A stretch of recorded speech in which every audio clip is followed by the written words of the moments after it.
Hello दोस्तों, last class में मैंने आपको क्या बताया था। टाइप्स ऑफ केमिकल रिएक्शन के बारे में डिस्कस किया था कि आपकी जो केमिकल रिएक्शन होती है मेजरली इस चैप्टर के अंदर हमें कितने टाइप की पढ़नी है, कौन कौन सी है। तो आइए उसी के साथ हम शुरुआत करते हैं आपकी सबसे पहली रिएक्शन का, जिसका नाम है कॉम्बिनेशन रिएक्शन। जिसका क्या नाम है दोस्तों? Combination reaction. तो आप कैसे नोट डाउन करेंगे, मैंने ये चीज पहले ही लिख ली है। आप इसको कैसे नोट डाउन करेंगे उसको सीख लीजिए। आप कॉम्बिनेशन रिएक्शन को लिखेंगे और कॉम्बिनेशन वर्ड लिखने के बाद जैसे यहां पे मैं लिख के बताता हूं, आप क्या लिखेंगे? कॉम्बिनेशन। कॉम्बिनेशन का मतलब आप लिखेंगे एरो लगा के या जो भी है, कंबाइन होना।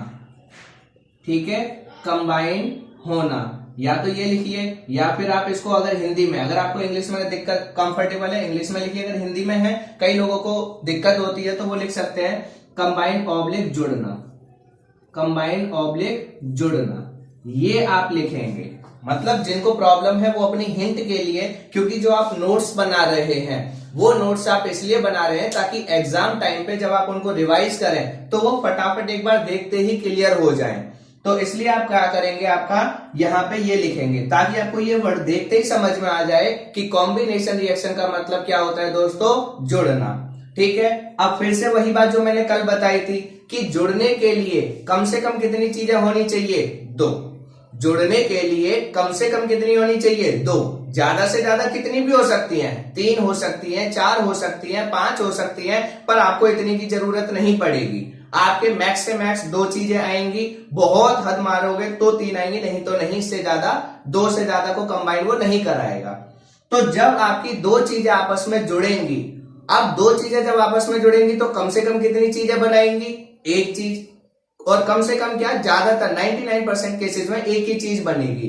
तो जब आपकी दो चीजें आपस में जुड़ के एक अकेली चीज बनाती हैं तो उस रिएक्शन को मैं कहता हूं कॉम्बिनेशन रिएक्शन। तो उस रिएक्शन को दोस्तों मैं क्या कहता हूं?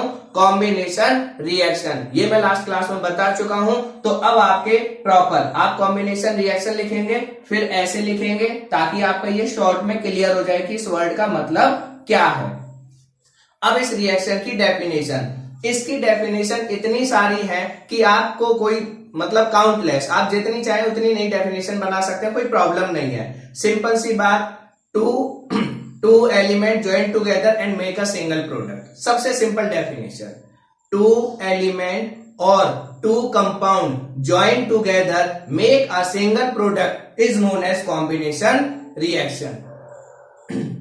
एक तो ये हो गई, और दूसरी आपकी क्या हो जाती है जो यहां पे लिखी हुई है, आपकी चॉइस है, क्योंकि इसमें कोर वर्ड का ध्यान रखना है। ये सारी चीजें तो सपोर्टिव वर्ड है जो उसको थोड़ी सी क्वालिटी को एनहेंस कर देते हैं। बाकी कोर वर्ड क्या है इसमें?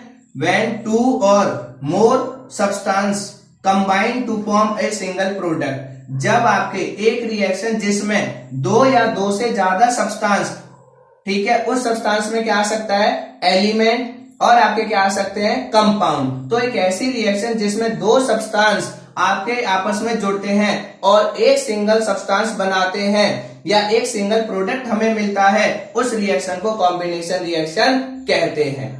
अब मैंने आपको एक एग्जांपल लिया है जो यहाँ पे समझाने की कोशिश करी है। आइए इसको थोड़ा सा डिटेल में समझते हैं कि कैसे होता है, क्या होता है, क्या चीजें होती हैं। तो ये मैं रब करता हूं, इसको आपको समझाता हूं ये है क्या। ठीक है, ये चीज अगर मैं आपको बताऊं तो आपका क्या होता है, इसको हम कहते हैं साइंस में कैल्शियम ऑक्साइड। ठीक है, ये थोड़ा सा गैप बन गया है, इसको आपको पास लिखना है। ये क्या है दोस्तों? आपका कैल्शियम ऑक्साइड। इसको आप जानते ही हैं वाटर, और यहां पे ये क्या बन जाएगा? Calcium hydroxide. Calcium hydroxide. ये आपके क्या हो गए जो नेम है, इन कंपाउंड्स के जो नेम हो गए साइंस के अकॉर्डिंग, ये आपने यहां पे लिख लिए। ठीक है, calcium oxide, water, calcium hydroxide. अब यहाँ पे मैं अभी थोड़ी देर बाद इनका एक और नाम लिखूंगा, वो आपको बताऊंगा, वो जनरल नेम जो होते हैं। अब यहाँ पे मैं क्या कहना चाहता हूं कि आपके पास पहले क्या था? पहले आपके पास एक सब्सटेंस था, उस सब्सटेंस का नाम है कैल्शियम ऑक्साइड, या एक कंपाउंड था जिसको हम कह रहे हैं कैल्शियम ऑक्साइड। इस कैल्शियम ऑक्साइड को मैंने वाटर के साथ क्या किया, मिलाया। मतलब मेरे पास एक बीकर है, अब मैं इस डेफिनेशन को रब कर रहा हूं क्योंकि आपने नोट डाउन कर ली होगी। तो मेरे पास क्या है, एक बीकर, और जो मेरे पास एक बीकर है उसमें आपको क्या करना है, उस बीकर के अंदर, ठीक है, उस बीकर में आपको वाटर लेना है। वाटर ले लीजिए या फिर कैल्शियम ऑक्साइड पहले डाल लीजिए और वाटर को उसमें बाद में डाल दीजिए, जैसा आपको कंफर्टेबल लगे। इसमें अभी कोई खास प्रॉब्लम नहीं है, दोनों में से आप किसी भी चीज को किसी भी समय पे कैसे भी मिला सकते हैं। आपने क्या लिया, ये एक बीकर लिया, इस बीकर में क्या है, आपने कैल्शियम ऑक्साइड को डाल दिया। किसको डाल दिया दोस्तों, कैल्शियम ऑक्साइड। इसमें आपने इसके साथ फिर ऊपर से क्या मिलाया, पानी मिलाया। क्या ऐड किया, वाटर। जैसे ही आपने वाटर ऐड किया तो इसमें क्या होगी, एक रिएक्शन होगी।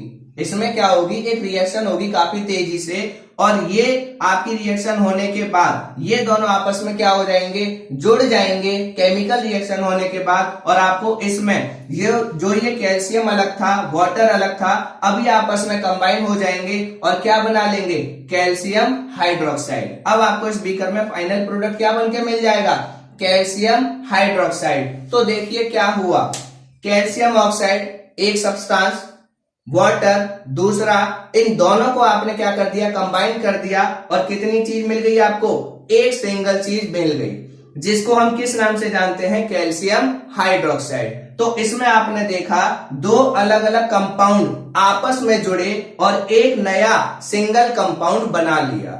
इस रिएक्शन को मैं कॉम्बिनेशन रिएक्शन बोलूंगा।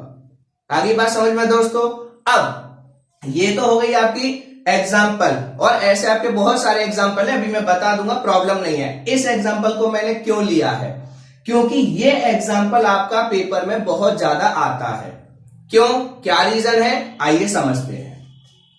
ये जो कैल्शियम ऑक्साइड है इसको हम आम भाषा में कहते हैं आपका क्या, बिना बुझा हुआ चूना, ठीक है। या फिर अगर मैं इंग्लिश में बात करूं तो इसको कहते हैं आपके क्विक लाइम। क्या कहते हैं दोस्तों, क्विक लाइन। और इसको हम कहते हैं आपका स्लैक लाइन। ये मैं क्यों बता रहा हूं, क्योंकि ये आपके 1 मार्क्स क्वेश्चन में आपके पूछ लिए जाते हैं। एक बार पूछा भी गया है कि right the formula of slack line. तो आपको कंफ्यूजन हो सकती है कि क्विक लाइन क्या है, स्लैक लाइन क्या है, ठीक है। तो इसलिए मैं आपको बता रहा हूं कि कैल्शियम ऑक्साइड को हम कहते हैं क्विक लाइन और कैल्शियम हाइड्रोक्साइड को हम कहते हैं स्लैक लाइन, ठीक। ये चीज आपको ध्यान रखनी है। अब ये रिएक्शन आपको डेली की लाइफ में देखने के लिए मिलती है, इसीलिए ये खास है और इसीलिए टीचर इसको, एग्जामिनर इसको आपसे पूछता है।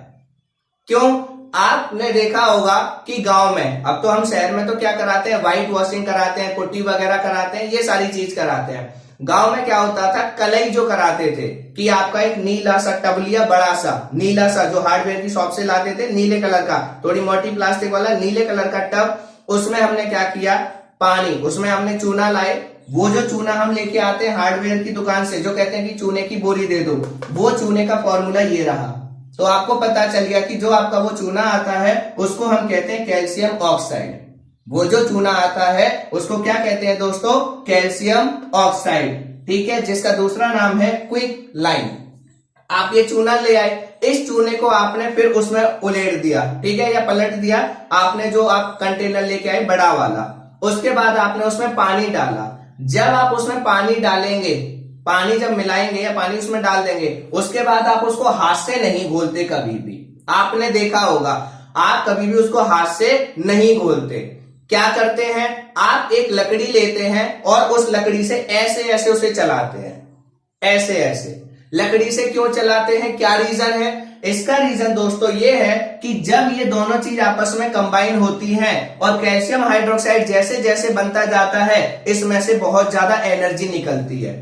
इसमें से बहुत ज्यादा क्या निकलती है, एनर्जी। और जब इसमें से बहुत ज्यादा एनर्जी निकलती है तो ये आपका सॉल्यूशन बहुत ज्यादा गर्म हो जाता है, आपको इसमें बुलबुले, बबल्स उठते हुए भी दिखाई देते हैं।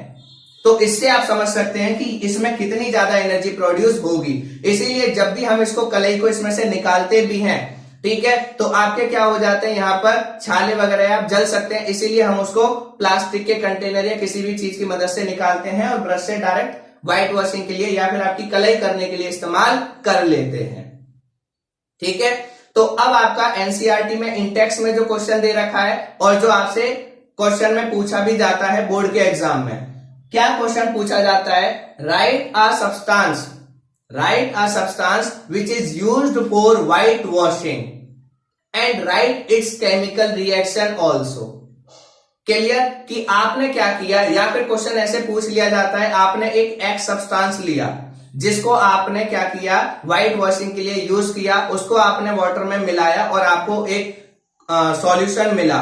उस एक्स को आइडेंटिफाई कीजिए और उस सॉल्यूशन को आइडेंटिफाई कीजिए। तो अगर आपको ये बेसिक चीजें पता होंगी तो आप इन क्वेश्चनों को बहुत आसानी से बना सकते हैं।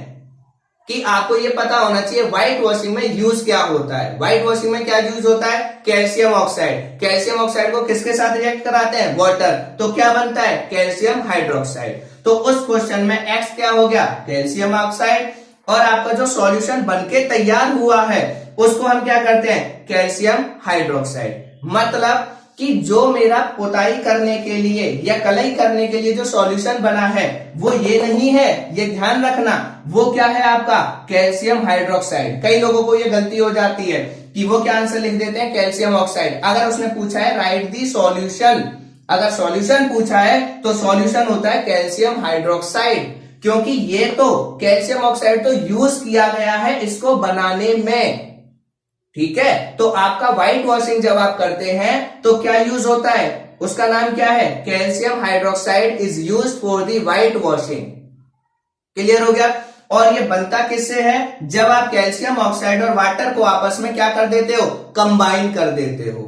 तो आपने देखा कि ये दोनों चीज आपस में कंबाइन हो गई और क्या बनाया? Calcium hydroxide. दो चीज कंबाइन हुई और एक सिंगल चीज बनी। इसी रिएक्शन को मैं क्या कहता हूं? आपकी कॉम्बिनेशन रिएक्शन।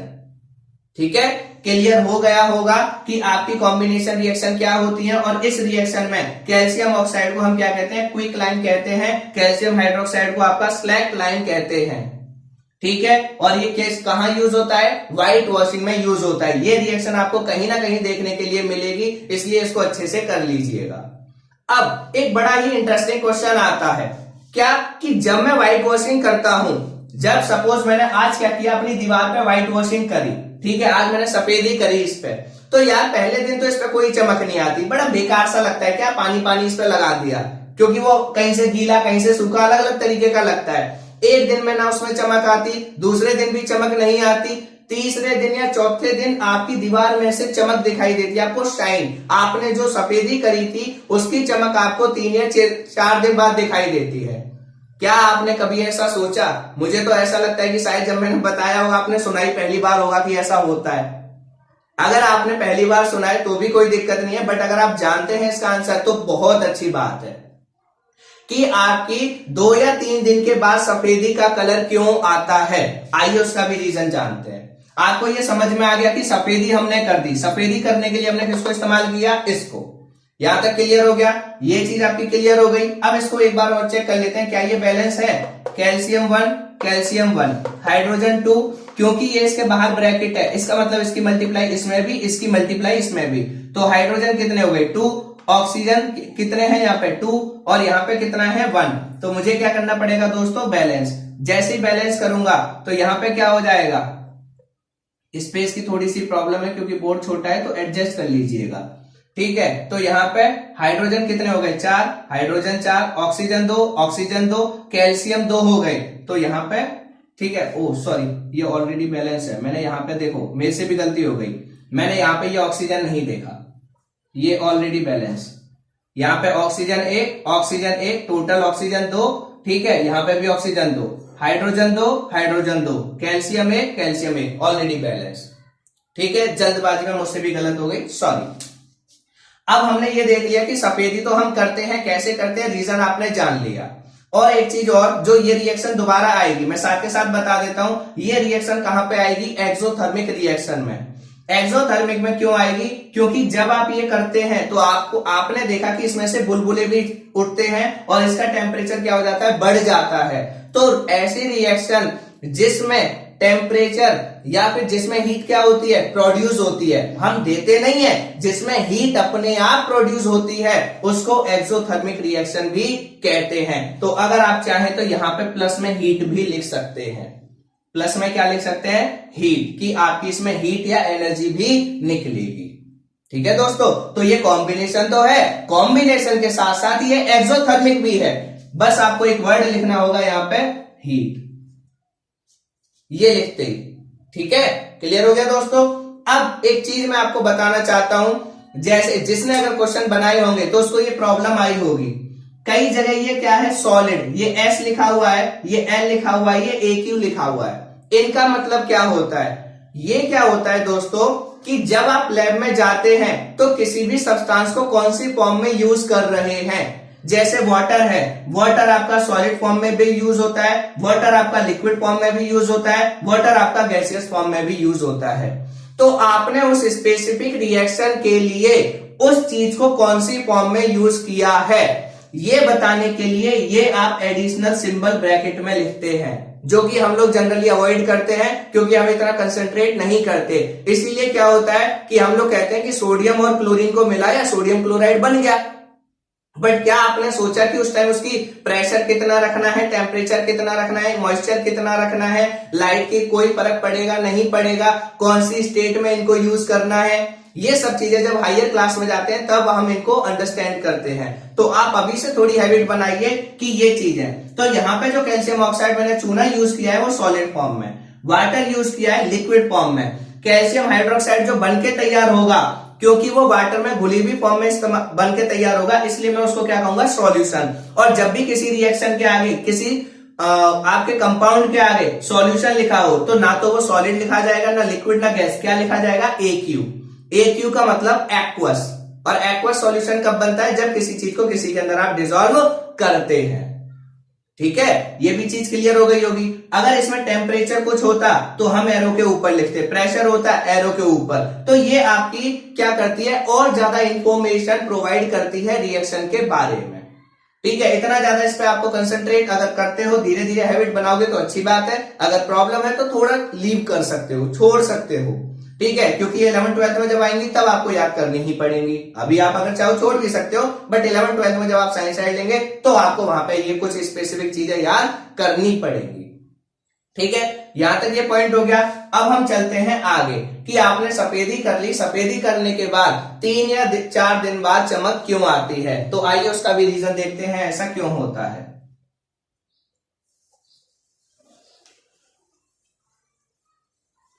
उसके पीछे रीजन ये है कि आपने क्या करा, आपने कलई कर दी या फिर आपने सफेदी कर दी। सफेदी करने के बाद दीवार पे क्या लग गया दोस्तों, कैल्शियम हाइड्रोक्साइड। भाई ये दीवार पे लगा हुआ है कैल्शियम हाइड्रोक्साइड, ऑलरेडी आपने क्या कर दिया, दीवार पे पोताई करके लगा दिया।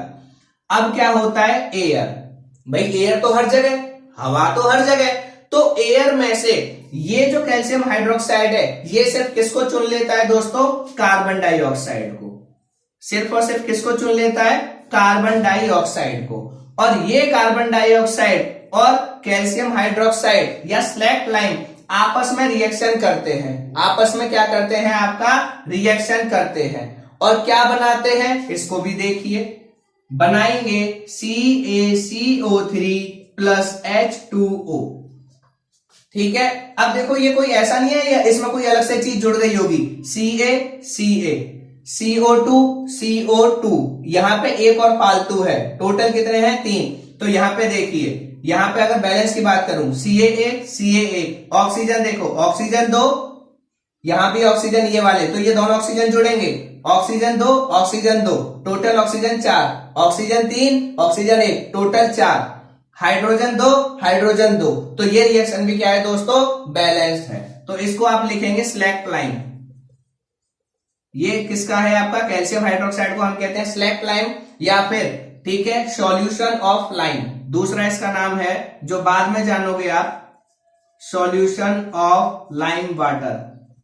ठीक है, या तो सॉल्यूशन ऑफ लाइम बोल दो या लाइम वाटर बोल दो, कई सारे नाम है, बट बेसिकली इस नाम से आपसे पूछा जाता है।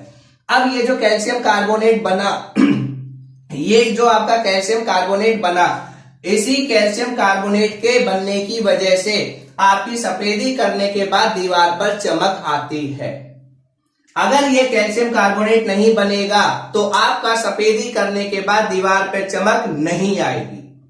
उस पे चमक आने का रीजन ही यही है, due to formation of calcium carbonate, due to formation of calcium carbonate, क्योंकि इसमें कैल्शियम कार्बोनेट बनता है और इसीलिए इसमें, ये मैं रब कर रहा हूं, ये आपने लिख ली होगी, इसीलिए इसमें क्या होता है आपका, ठीक है, तभी आपकी दीवार पे कलई करने के बाद, सफेदी करने के बाद 3 या 4 दिन में चमक आती है। अब पानी आपका कहां निकलता है, आपको तो दिखाई देता नहीं है। हमारी भाई दीवार पे हमने पेंट कर दिया, या सॉरी पेंट नहीं, हमने सफेदी कर दी, उसके बाद पानी क्या हमें बहता हुआ दिखाई देता है दीवार में से निकलता हुआ? बिल्कुल नहीं। ये क्या होता है, गैस की फॉर्म में या वेपर की फॉर्म में दीवार में से बाहर निकलता है। मैं एग्जांपल बताता हूं लाइव, रटना नहीं है। आपने सफेदी करी, गीला था, ठीक है, गीला करने की वजह से वहां पे अलग अलग धब्बे बन गए थे, अलग अलग क्या है, गीले के अलग निशान आपको दिख रहे थे।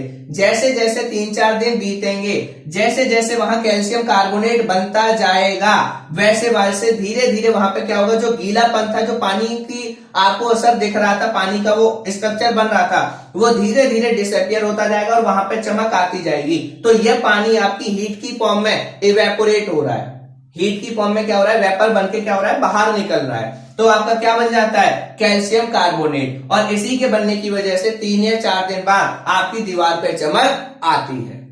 ये ध्यान रखना, ये जरूरी कंसेप्ट है। ये इसलिए आपकी नॉलेज के लिए भी, क्योंकि जब आप पढ़े लिखे हैं तो आपको पता होना चाहिए। आप किसी को बोलो या मत बोलो, बट कोशिश करो कि ये जो हो रहा है क्यों हो रहा है, किस रीजन की वजह से हो रहा है, एटलीस्ट वो रीजन तो पता हो। नहीं तो कोई भी कह देगा ऐसे ही हो रहा है, बस होता है, सदियों से होता आ रहा है। रीजन क्यों हो रहा है, किसकी वजह से हो रहा है, क्या इसके पीछे कोई स्पेसिफिक रीजन है? ये रहा रीजन। ये आपका होता है जब आप सफेदी करते हैं, इसको इस्तेमाल करते हैं सफेदी करने के लिए, ये होता है, इससे आप सफेदी करते हैं, फिर कार्बन डाइऑक्साइड के साथ वो रिएक्ट करता है, कैल्शियम कार्बोनेट धीरे धीरे बनता है। जैसे जैसे ये बनता जाएगा वैसे वैसे आपकी दीवार पे चमक आती चली जाएगी। और इसी का नाम जो है दूसरा, ठीक है, जैसे इनके नाम हो गए, ये नाम मैं क्यों बता रहा हूं, क्योंकि ये पेपर में पूछे जाते हैं, ठीक है। कैल्शियम कार्बोनेट का दूसरा नाम लाइमस्टोन, ठीक है। क्या होता है आपका, अब मैं इसको रब कर रहा हूं, ये पूरी रिएक्शन आप लिख लीजिए, ये अगर आपको अच्छी लगे, बट ये दो, और दोनों ही आपकी, ये भी कॉम्बिनेशन का एग्जांपल, ये भी कॉम्बिनेशन का एग्जांपल। ये क्या है, वाटर जो रिलीज हुआ है, बाई प्रोडक्ट है, क्योंकि गैस ये मेन प्रोडक्ट में हमें नहीं मिलेगा, ठीक है, क्लियर हो गया। अब इसके आगे हम चलते हैं कि इसके ये क्या क्या चीजें हैं, इनको अंडरस्टैंड करते हैं, स्टडी करते हैं। इनको जब आप अंडरस्टैंड करेंगे, स्टडी करेंगे, तो देखिए आपको क्या चीज मिलेगी, कैसे मिलेगी, उसको जरा समझते हैं। उससे पहले कुछ पॉइंट है वो लिख लीजिए। आपका क्या होता है, जो खड़िया होती है, जो आपने गांव में सुना होगा, खड़िया मतलब चौक वगैरह जो होती है, चौक का फॉर्मूला भी कैल्शियम कार्बोनेट होता है। जो आपका मार्बल, जो आप संगमरमर का पत्थर बिछवाते हैं आपने घरों में चमक के लिए, व्हाइट कलर का संगमरमर या मार्बल, तो आपका मार्बल का फॉर्मूला पूछे कैल्शियम कार्बोनेट, संगमरमर का पूछे कैल्शियम कार्बोनेट, चौक का पूछे कैल्शियम कार्बोनेट, खड़िया का पूछे कैल्शियम कार्बोनेट, जितनी भी चीजें हैं, तो ये सब आपके क्या हो गए, कैल्शियम कार्बोनेट आपका कितनी जगह पर, वो कहां कहां आपको मिलता है, इसीलिए वहां पे क्या होता है, ठीक है, कैल्शियम कार्बोनेट। और भी इसके कुछ रीजन है, वो धीरे धीरे हम पढ़ेंगे, बट अब ये याद रखना कि मार्बल, ठीक है, इसी को पहले क्या कहते हैं, लाइमस्टोन, पहले ये लिख लो, पहले क्या लिख लो दोस्तों, लाइमस्टोन, इसको कहते हैं क्या है, लाइमस्टोन। और ये किस किस का फॉर्मूला होता है, आपका लाइमस्टोन का फॉर्मूला कैल्शियम कार्बोनेट, मतलब ये है, उसके बाद मार्बल का फॉर्मूला कैल्शियम कार्बोनेट, चौक का फॉर्मूला कैल्शियम कार्बोनेट, खड़िया का फॉर्मूला कैल्शियम कार्बोनेट, ठीक है, जो संगमरमर का पत्थर बिछवाते हैं उसका भी फॉर्मूला कैल्शियम कार्बोनेट। तो ये जब आप धीरे धीरे चीजें करेंगे, ये मैं क्यों बता रहा हूं, क्योंकि इनसे जुड़े हुए क्वेश्चन आते हैं। क्वेश्चन क्या आता है, चैप्टर नंबर 2 में आप पढ़ेंगे कि एक तेजाब बनाने वाला इंसान है या अचार बनाने वाला इंसान है, उसने अपने घर पे क्या कर लिया, फर्श पे संगमरमर बिछवा लिया। क्या वहां पे ये चीज यूजफुल होगी? नहीं, क्योंकि आपने देखा होगा संगमरमर पे जैसे ही तेजाब या आपका नींबू का रस या फिर आपकी कोई भी खट्टी चीज जैसे ही उस पर गिरती है, उस पर तुरंत निशान बन जाता है। क्यों? क्योंकि ये कैल्शियम कार्बोनेट उसके साथ रिएक्ट कर लेता है। कैसे रिएक्ट करता है, क्या बनाता है, वो हम स्टडी करेंगे चैप्टर नंबर 2 में। इसलिए इन छोटी छोटी चीजों का फर्क पड़ता है साइंटिफिकली कि आप किसी चीज को करने के लिए किस सब्सटेंस को यूज कर रहे हैं, क्यों कर रहे हैं, क्यों नहीं यूज कर रहे हैं। अगर आपको ये प्रॉपर्टीज पता होंगी तो ठीक होगा, तो आप अपने फायदे में कि आपने क्या है, आपको अपने एचआर का बिजनेस करना है, तेजाब का काम करना है और आपने नीचे संगमरमर बिछवा लिया, तो आप अपने पैर पर खुद ही कुल्हाड़ी मार रहे हैं। इसलिए वहां तो वो लोग कहेंगे कि ये बेकार है, ऐसा नहीं होता, वैसा नहीं, आपको रीजन पता होगा कि क्यों नहीं होता, क्या नहीं होता। ठीक है दोस्तों, क्लियर हुई बात या नहीं? ये है आपकी बेसिकली जो याद रखने। तो ये आपका चौक का फॉर्मूला यही है, मार्बल का फॉर्मूला यही है, लाइमस्टोन का फॉर्मूला यही है, और जब इसीलिए आपका क्या होता है, जो ताजमहल है वो आपका पीला पड़ता जा रहा है, वो भी रीजन क्योंकि वो भी संगमरमर से बना है। तो कैल्शियम कार्बोनेट आपका रिएक्ट करता है, कैसे करता है, किसके साथ करता है, क्यों कलर चेंज होता है, वो हम डिटेल में फर्दर स्टडी करेंगे। ठीक है, क्लियर? आपको ये चीज समझ में आ गई होगी। ये रिएक्शन बहुत ज्यादा यूजफुल है आपके लिए, इसीलिए मैंने इस रिएक्शन को लिया है। अब कॉम्बिनेशन रिएक्शन के छोटे छोटे कुछ एग्जांपल आपको बताता हूं।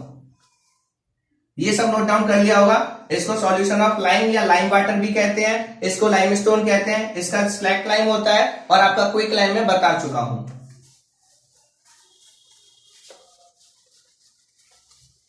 अब देखिए इसके फर्दर कुछ एग्जांपल बहुत सिंपल एग्जांपल है। Carbon plus oxygen, carbon dioxide plus heat. मैंने उसमें हीट नहीं लिखा था, इस वाले में नहीं निकलेगी, वहां पे जहां हीट लिखा था वो। ठीक है, अब इसको भी देखो, ये क्या है, कार्बन और ऑक्सीजन दोनों चीज आपस में जुड़ी, कार्बन डाइऑक्साइड बन गया, और साथ में क्या निकली, हीट। मैंने फिर आपको बताया ये रिएक्शन दो रिएक्शन के नाम से जानी जाएगी। एक कॉम्बिनेशन तो है क्योंकि ये दोनों आपस में क्या हो रही हैं, जुड़ रही हैं, और साथ के साथ इसमें क्या निकल रही है, हीट। तो फिर से मैं रिपीट कर रहा हूं, वो रिएक्शन जिसमें हीट निकलती है, हीट देते नहीं है, हीट निकलती है, उसको एक्सोथर्मिक कहते हैं। इसका मतलब ये कॉम्बिनेशन भी है और एक्सोथर्मिक भी है। ठीक है, क्लियर हो गया? अब दूसरा एग्जांपल आपका मैग्नीशियम कॉम्बिनेशन का, सिर्फ और सिर्फ कॉम्बिनेशन का example, magnesium plus oxygen, magnesium oxide. भाई दो चीज आपस में कंबाइन हुई, एक अकेली चीज बनी। Hydrogen plus oxygen converted into water, जिसमें भी आपको यहां पे दो या तीन चीजें दिखाई दे, रिएक्टेंट साइड में और प्रोडक्ट साइड में सिर्फ एक चीज दिखाई दे। मेन प्रोडक्ट, मैं बाई प्रोडक्ट की बात नहीं कर रहा हूं, मेन प्रोडक्ट एक ही बने तो उस रिएक्शन को हमेशा कॉम्बिनेशन रिएक्शन कहा जाएगा। अब यहां पे आपके दो क्वेश्चन और हैं, ठीक है, उनको भी अभी मैं डिस्कस करता हूं। तो आपने मेरे दो एग्जांपलों में ये देखा या जो भी चीज महसूस करी कि यार कॉम्बिनेशन रिएक्शन में एक्सोथर्मिक रिएक्शन भी हो रही है, जो मैंने कल आपको पॉइंट बताया था। तो हम कह सकते हैं सारी नहीं, क्योंकि ये नहीं, इस रिएक्शन में तो हीट नहीं निकल रही, सारी नहीं कि आपकी 90% 90% केमिकल जो कॉम्बिनेशन रिएक्शन होती हैं, ठीक है, उनको, या फिर मैं ये कह सकता हूं कि 90 से 92% एक्सोथर्मिक रिएक्शन कॉम्बिनेशन रिएक्शन होती होंगी। ठीक है, तो ये पॉइंट कि कॉम्बिनेशन और एक्सोथर्मिक एक दूसरे से रिलेटेड है। बहुत ज्यादा चांसेस होंगे कि अगर वो एक्सोथर्मिक रिएक्शन है तो कॉम्बिनेशन होगी। ठीक है, क्लियर? बाकी और सारी चीजें इसमें कॉन्ट्राडिक्टरी क्वेश्चन आएंगे, आपके लेवल पे नहीं आएंगे। मैं रिपीट कर रहा हूं, मैं आपको जो पढ़ा रहा हूं 9th के अकॉर्डिंग पढ़ा रहा हूं। 11th 12th बीएससी एमएससी वो आपके अलग टॉपिक है, क्योंकि वो स्पेशलाइजेशन होता है। 9th में आपको ध्यान रखना है कि जितनी भी आपकी क्या होंगी कॉम्बिनेशन रिएक्शंस, अगर क्वेश्चन आता है तो आप कॉम्बिनेशन रिएक्शन को एक्सोथर्मिक में लिख सकते हैं, एक्सोथर्मिक को कॉम्बिनेशन में लिख सकते हैं, कोई प्रॉब्लम नहीं है। मैंने आपको प्रूफ करके भी दिखाया। बट अगर ये बोला जाए do all the combination reaction are exothermic reaction, absolutely no. सारी कॉम्बिनेशन एक्सोथर्मिक होती है ये नहीं, पर सारी एक्सोथर्मिक कॉम्बिनेशन होती होंगी, इस बात को आपके लेवल पर सही माना जाएगा। ठीक है, क्लियर? अब आते हैं दो एग्जांपल जो एनसीईआरटी में दिए हैं। एक दिया है कि रेस्पिरेशन को, why does respiration is known as exothermic process, वो मैं जब एक्सोथर्मिक डिटेल में बताऊंगा तब उसका आंसर बताऊंगा। ठीक है, अब इसके कॉम्बिनेशन के यहां पे आपके बहुत सारे एग्जांपल हो गए। अब कॉम्बिनेशन के साथ साथ यहां पे एक्सोथर्मिक भी समझ लो, क्योंकि वो इसी के साथ चलेगी, वो चलेगी इसी के साथ, इसलिए आप अब अगली हेडिंग जो डालो एक्सोथर्मिक। कौन सी है दोस्तों? Exothermic reaction. एक्सोथर्मिक रिएक्शन में कुछ भी नहीं है, खत्म। एक्सो मतलब क्या होता है?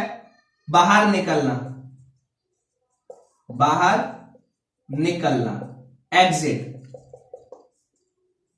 क्लियर हो गया। थर्म का मीनिंग हमेशा याद रखो, फिजिक्स में होता है, केमिस्ट्री में होता है हीट। हीट मतलब ऊर्जा। तो क्या मीनिंग बना? एक ऐसी रिएक्शन जिसमें ऊर्जा बाहर निकलती है।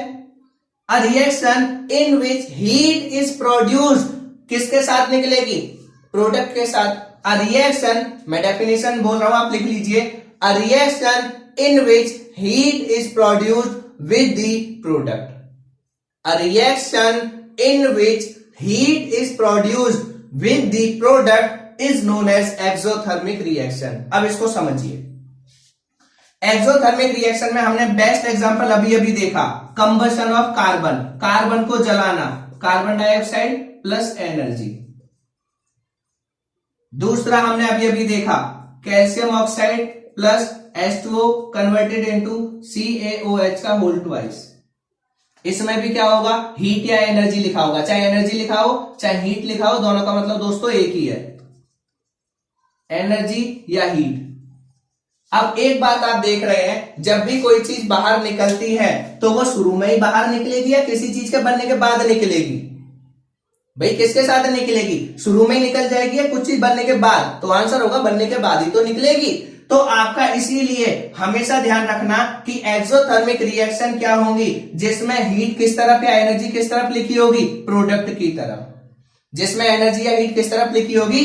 प्रोडक्ट की तरफ। उस रिएक्शन को हम एक्सोथर्मिक रिएक्शन कहते हैं। एग्जांपल ये रहे, कोई भी रिएक्शन जिसमें प्रोडक्ट के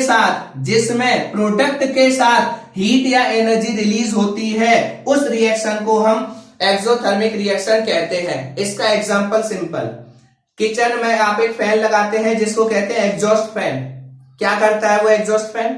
भाई किचन की जो गर्मी है उसको बाहर ही तो निकालता है, तो वो हीट को क्या कर रहा है? बाहर निकाल रहा है। तो एक ऐसी रिएक्शन जिसमें हीट बाहर निकलती है, किसके साथ? प्रोडक्ट के साथ, उसको एक्सोथर्मिक रिएक्शन कहते हैं।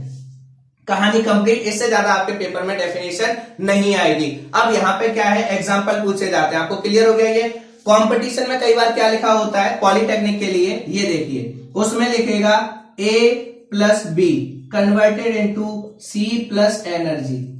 आपसे पूछेगा बताइए इनमें से कौन सी एंडोथर्मिक और एक्सोथर्मिक का एग्जाम्पल है? A, फिर क्या लिख देगा? प्लस हीट कन्वर्टेड इनटू आपकी क्या लिख देगा?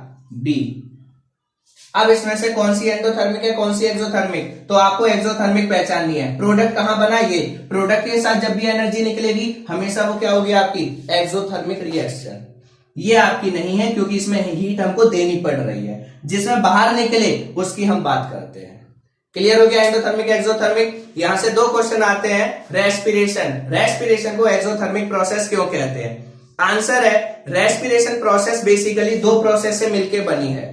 एक्सोथर्मिक भी खत्म हो गया, तो आप याद रखना कॉम्बिनेशन, जो एक्सोथर्मिक रिएक्शन है वो जनरली हम कॉम्बिनेशन रिएक्शन के अंदर पढ़ते हैं। ठीक है, किसके अंदर पढ़ते हैं दोस्तों? आपकी कॉम्बिनेशन रिएक्शन के अंतर्गत या उसके तहत पढ़ते हैं।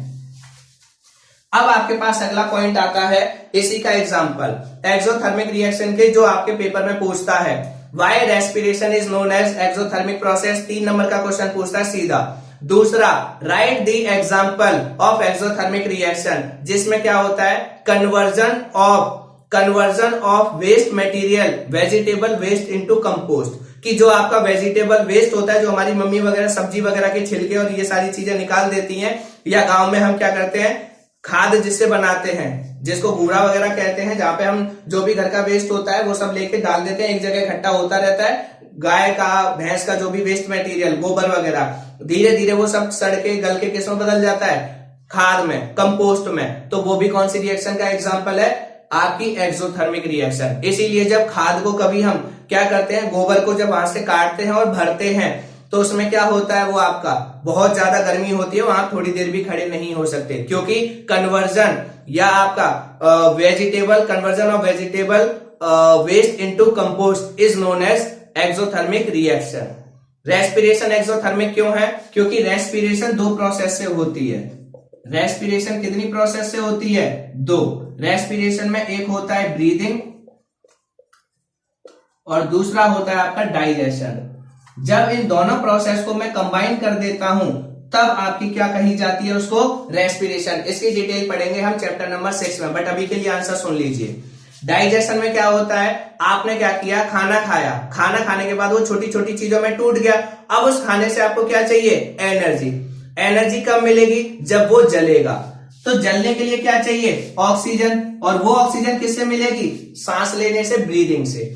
तो जब आप सांस लेते हैं तो आपकी ऑक्सीजन जाती है, खाना खाते हैं तो वो आपका छोटे छोटे पार्टिकल्स में टूटता है, और फाइनली वो टूट के कार्बोहाइड्रेट, जो भी आप रोटी खाते हैं, चपाती खाते हैं, आलू खाते हैं, इन सब में क्या होता है, कार्बोहाइड्रेट, वो चबाने के बाद फाइनली किस में टूटेगा, ग्लूकोज में। किस में टूटेगा, ग्लूकोज। और ग्लूकोज में जब वो टूटता है तो आपकी जो आपका ब्लड होता है, जो उसको लेके जाता है, ठीक है, वो आपके ब्लड के साथ, ये ग्लूकोज आपके ब्लड में होता है, और इस ग्लूकोज के साथ क्या जुड़ जाती है, ऑक्सीजन। इस ग्लूकोज के साथ क्या जुड़ जाती है, ऑक्सीजन। जैसे ही ऑक्सीजन जुड़ी तो ग्लूकोज का क्या हो जाएगा, कंबशन। ग्लूकोज क्या कर जाएगा, जल जाएगा। जलने का मतलब ये नहीं कि उसमें आग लग जाएगी, धुआं लगने लगेगा या आपका शरीर जल जाएगा, मतलब वहां पे ग्लूकोज के पार्टिकल धीरे धीरे आपके क्या होंगे, टूटने लगेंगे, उससे एनर्जी प्रोड्यूस होने लगेगी। ये दोनों चीज आपस में कंबाइन होंगी और इसमें कंबशन होने के बाद क्या होने लगेगा, एनर्जी प्रोड्यूस होने लगेगी। क्योंकि इस रिएक्शन में एनर्जी प्रोड्यूस हुई है, किसके साथ, प्रोडक्ट के साथ, इसलिए रेस्पिरेशन को एक्सोथर्मिक प्रोसेस कहते हैं। ये आपकी क्या होती है, कॉम्बिनेशन रिएक्शन पूरी खत्म। कॉम्बिनेशन और एक्सोथर्मिक दोनों की दोनों रिएक्शन आज आपकी कंप्लीट होती है। किसी को कोई डाउट हो, कोई क्वेश्चन हो, कोई क्वेरी हो तो प्लीज आप कमेंट सेक्शन में बताइएगा। और अगर वीडियो अच्छी लगी हो तो आप लाइक कीजिए, शेयर कीजिए और प्लीज चैनल को सब्सक्राइब करना ना भूलें। Thank you.